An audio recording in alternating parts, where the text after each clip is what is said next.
Harry Denman, the man with only one suit.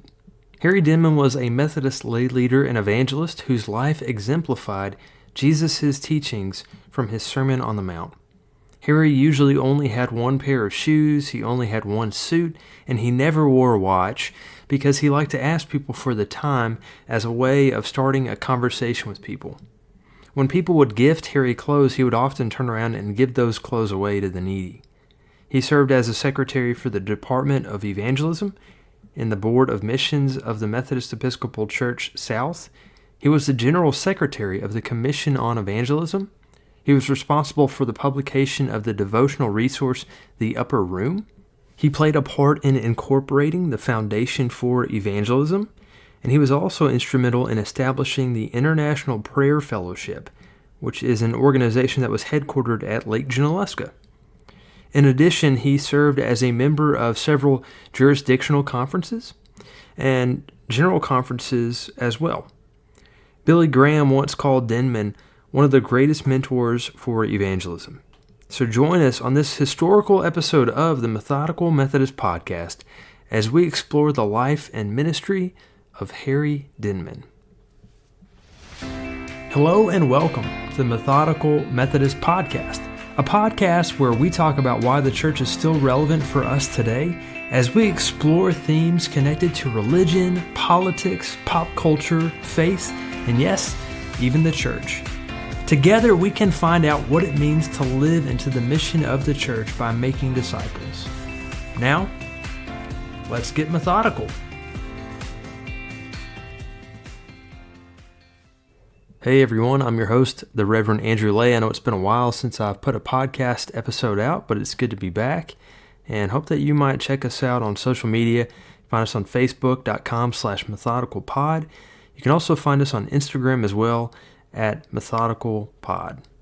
And let's jump into today's episode.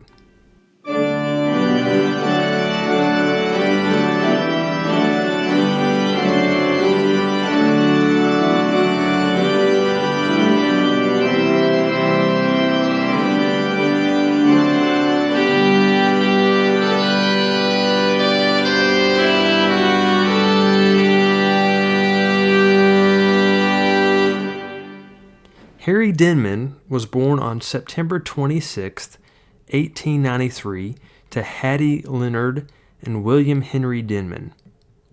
His parents immigrated from Gloucestershire, England, to Birmingham, Alabama before Harry was born. His father worked as a molder in a foundry, but when Harry was only 9 years old, his father just up and left. Later, as an adult, Harry learned that his father had gone to Pittsburgh, Pennsylvania, and worked as a foundry worker there, and he had pretty much just abandoned his family and never returned to Birmingham.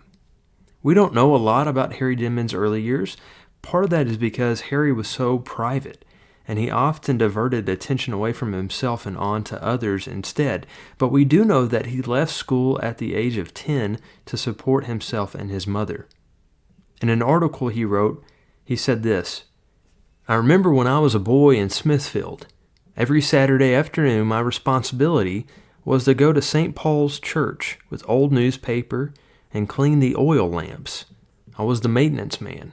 I rang the bell on Sunday and Wednesday night. The big old bell would lift me from the floor, but I always came back down."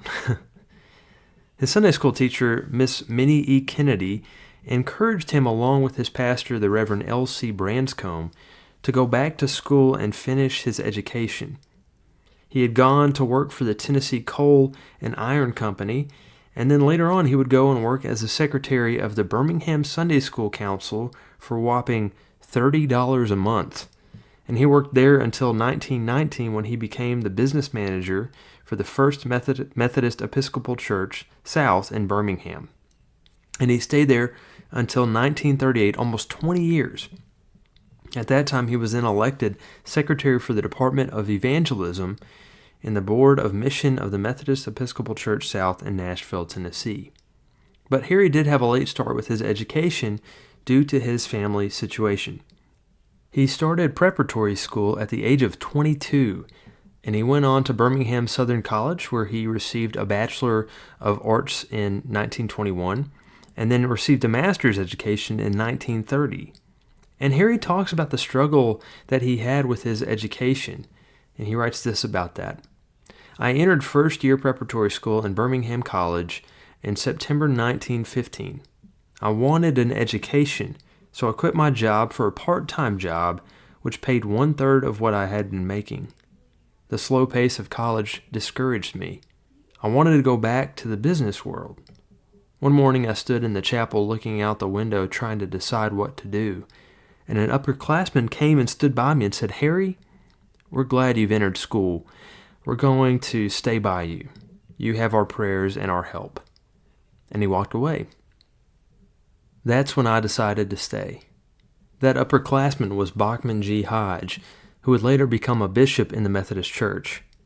And because of Bishop Hodge, Harry Denman kept at it.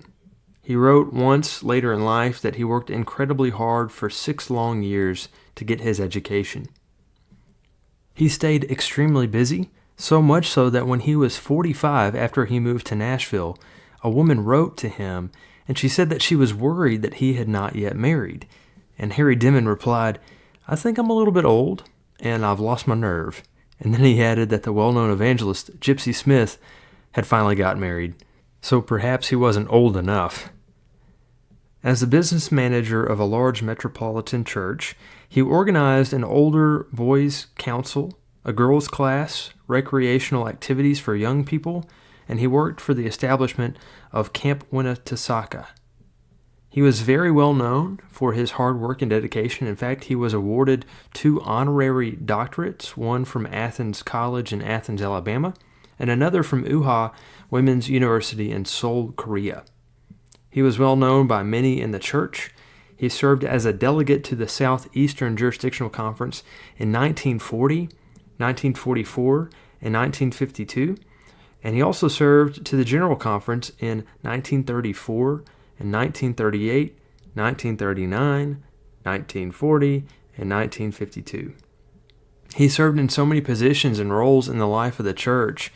He served as the secretary for the Department of Evangelism and the Board of Missions of the Methodist Episcopal Church South. He was named the secretary of the Commission on Evangelism in 1939, and he was named general secretary for the General Board of Evangelism of the Methodist Church.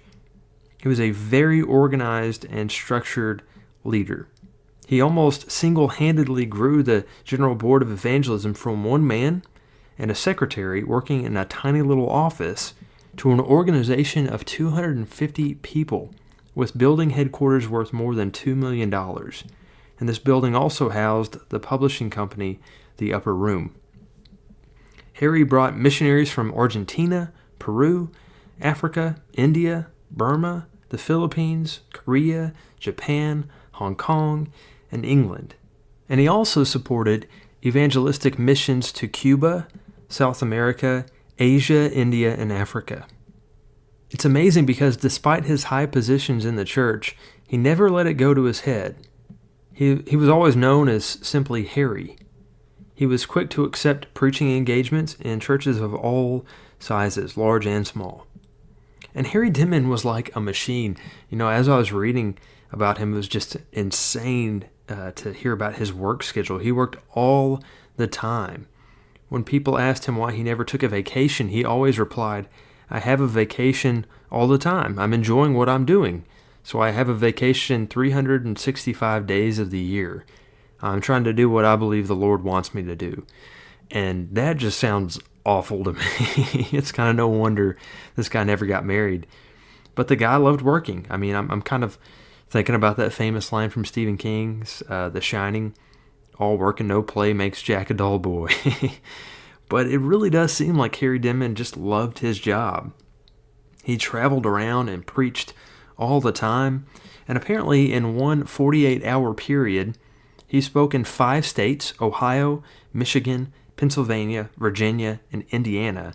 And then 2 months later, between Monday and Friday noon, he spoke in Texas, Mississippi, Kentucky, Georgia, Alabama, and Pennsylvania. I mean, this guy was always on the move.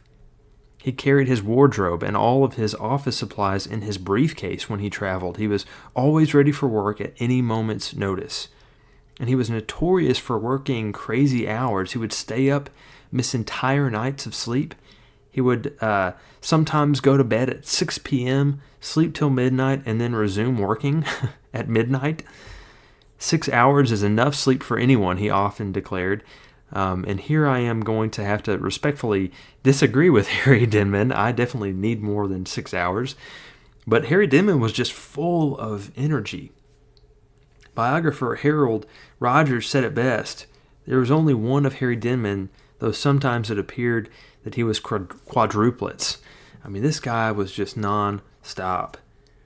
And one thing that is synonymous with Harry Denman is the term evangelism. My annual conference gives out the Denman Evangelism Award every year. Denman was primarily known for his work as an evangelizer. In his report to the annual meeting of the General Board of Evangelism in 1949, he wrote this: "Today, the only way we can see love is to see it wrapped up in a person. This is true faith. The only way we can see Christ is to see him wrapped up in a person. Evangelism can only be seen in a person. We need to become a package of love, a package of faith, a package of Christ. Then we will be a package of evangelism." He would constantly emphasize the importance of reaching out to people. He would often say, if the church is to survive, the church must want people. It must make people welcome. It must love people. And Denman would evangelize to everyone. He would share with the bartenders, airline pilots, housewives, taxi drivers. He talked to just about anybody. He would talk to them about their personal relationships with God. And he was just a master at connecting with people, getting to know people, building relationships with people, and praying with people. One bishop remarked, "Harry Denman can ask a waitress in a restaurant about her spiritual life more easily than many preachers can raise the question in the privacy of a member's home." One time when Harry was in Illinois, he was eating breakfast at a local diner, and he asked a waitress about her wedding band, and he inquired about her family.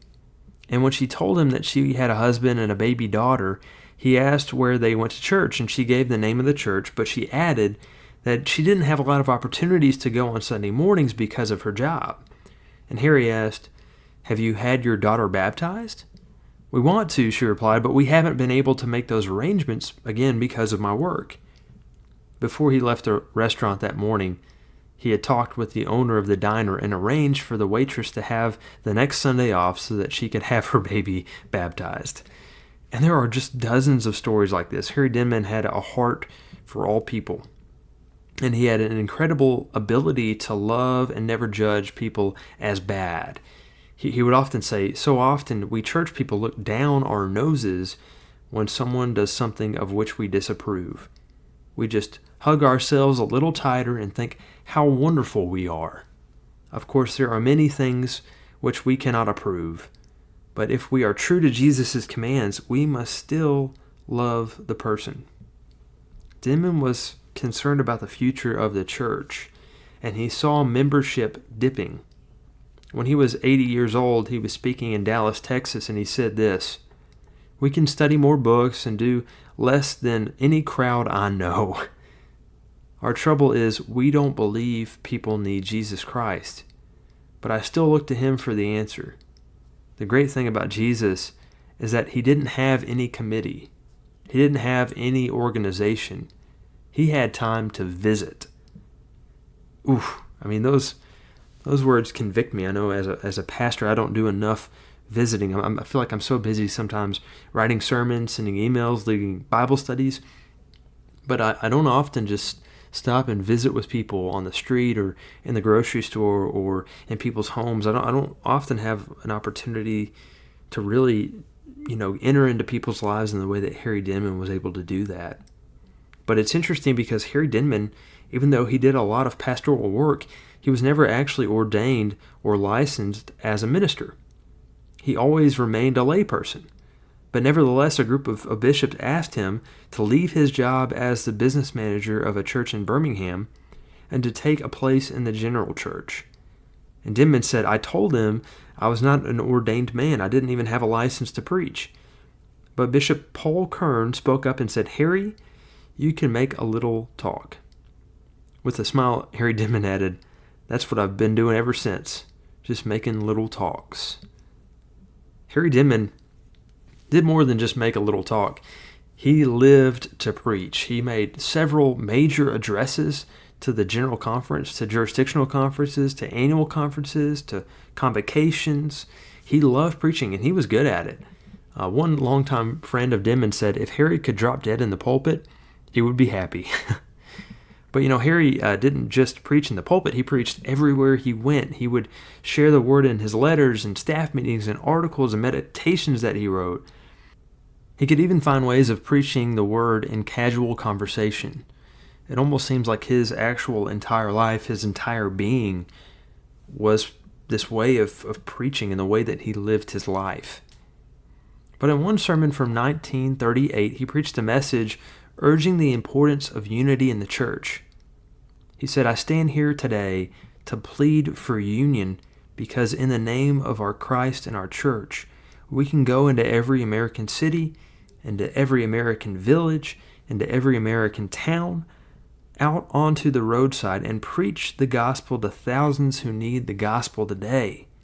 I do not want a united church that is going to be institutionalized. I want a church that is going to be on fire for Jesus." And it's interesting to see how the church in 1938 was really dealing with issues of disunity from a split that occurred years earlier in 1844 over slavery. This is a year before the church, South and North, joined back together and formed the Methodist Church in 1939. And it's 30 years before the Uniting Conference, which formed the new United Methodist Church later on. But Harry Denman had a great heart, and he cared about the church, and he cared about people, and he didn't hold a lot of value in materialism. He didn't care much about earthly wealth, and in fact, some believe that Harry Denman was the inspiration for the song, "I've Only Got One Suit, That's All I Can Wear." Sometimes when he would invite people on the street to go to church, they would reply, "I'm not dressed good enough to go to church." And Harry would always answer, "Well, look at me. You're dressed as good as I am." And apparently one time he was returning from a trip where he traveled around the world, and he confused the custom inspectors, the TSA agents, when he had only had one briefcase and no luggage. They asked, "Where is the rest of your baggage?" And he said, "That's it." And the inspectors persisted, "But I mean, the things that you checked, those things that you took with you, and the things that you bought with while you were gone on your trip." And Harry simply replied, "That's all I took. I didn't buy anything." When talking about that incident later, he said, "I guess the inspector thought I should travel like the couple that I saw in a hotel in Baltimore. They had 10 suitcases, and 2 bellboys were trying to load them onto the elevator. I asked a bellboy who was carrying my briefcase if they were going to live there. He informed me that they were just going to spend the night, one night. Then he looked at me and asked if the one briefcase was all that I had, and when I told him it was, he wanted to know how long I was staying. When I told him a week, he said, 'A week? Then you have more coming.' I said, 'I didn't know where it would come from. I didn't leave anything behind.'" That's all he had, just that one briefcase that he took into the hotel to stay for an entire week. Harry was known for wearing only one suit, owning only one overcoat, and only having one pair of shoes. When he would wear holes in the soles of his shoes, he would fold up newspaper to keep his feet off the ground until someone badgered him long enough for him to actually go back out to a shoe store and buy a new pair of shoes. Harry didn't like to carry watches because he traveled so much and the time was always changing. He would just look for clocks on the wall, or he would strike up conversations with strangers asking about the time. One time he said, "You can't concentrate when you're worrying about the time. Besides, it's bad for the health to be so impatient." So he just kind of, never wore a watch, didn't care about it. But one of the defining characteristics of Harry Denman, other than his avoidance of materialism, was his heart for social justice. Harry preached in his home state of Alabama, in Birmingham, and he pointed out some of the injustice that he was witnessing, saying, "I can speak here, but Martin Luther King Jr. cannot. Why? Because his skin is dark. Jesus could not speak here because his skin was dark." Some of his friends believed that it was these kind of remarks that cost him election as a delegate to the upcoming jurisdictional and general conferences, an honor that he had received numerous times before. But Denman didn't care. On January 19, 1974, he gave this interview for the United Methodist Reporter about his hometown of Birmingham, Alabama, where he said this: "I was on the Board of Education of that county. I saw the sins we committed. We took money from blacks and spent it on white children. How we paid black teachers low salary. Their buildings were awful. It was almost nauseating. I lived with the Ku Klux Klan. They ran the state, elected our governors and senators. I lived with that. I saw it." Denman also spoke against anti-Semitism, saying this: "I think we must remember Jesus was a Jew. It is strange how much prejudice we can have against Jews, but at the same time say we love Christ. He followed all the Jewish practices and customs, and he knew the law. In fact, he was the son of the law. Jesus was a Jew. We sing, 'Oh, how I love Jesus,' but do we mean it? Do we love a Jew?" Harry Denman actually became pen pals with Martin Luther King Jr. He never backed down from speaking of the importance of social justice, and he once said, "We want the church in the community, but we don't want Christ in the community. I say all of this from the pulpit, and people do not like me for saying it, yet I'm going to continue to say it." Harry Denman lived out his faith, did what he believed was right, and worked constantly. When he reached his mandatory retirement at the age of 72 in April 1965, he was actually preaching halfway around the world in India. He often remarked that his home address was in Nashville, but he was never there. He was always out in the world preaching and teaching. He said, "I do not have a home. I do not have any relatives. I do not have an office. I go from place to place, from city to city, from motel to motel, from person to person, witnessing for our Lord Jesus Christ." In August 1967, Harry developed a blood clot on his brain and he underwent surgery for its removal. But then he was right back out on the road. Even though later on he would develop some complications, he continued to push himself and work until he eventually died on November 8th, 1976 in Birmingham, Alabama at the age of 83. Harry Denman was a saint of the church. He saw the importance of loving people the way Jesus called us to love them, and he showed his faith through the way he lived his life. Thank you for listening to this episode of the Methodical Methodist Podcast. If you have enjoyed this show, I hope you might consider heading on over to iTunes to subscribe, rate, and leave a review of the show. It is very much appreciated. And until next time, stay methodical.